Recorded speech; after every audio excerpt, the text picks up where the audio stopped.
దేవుని సన్నిధి లేకుండా నువ్వు ఎంత సంపాదించుకున్నా అది వ్యర్థం కదండి.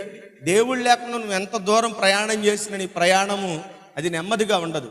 అందుకనే ఇంతగా నువ్వు దేవునికి సమయం ఇస్తున్నావు కాబట్టి అది ఏదో యాదృచ్ఛికంగానో యాంత్రికంగానో కాకుండా ఒక ఆత్మీయంగా దేవునికి సమయం ఇచ్చేటట్లుగా నువ్వు వచ్చి కూర్చోవడం తోడనే దేవుని యొక్క ప్రసన్నత కొరకు నువ్వు చేతులెత్తితే, మోషే చేతులెత్తితే అమాలేకుల మీద ఇశ్రాయేలులు విజయం పొందారు. చేతులు దించితే ఇశ్రాయేలుల మీద అమాలేకులు విజయం పొందారు.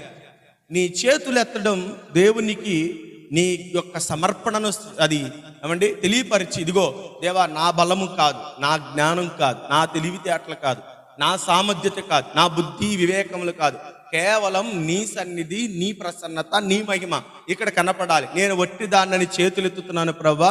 ఈ చేతులెత్తడం దేనికి సూచన అంటే సరెండర్ అయిపోవడం.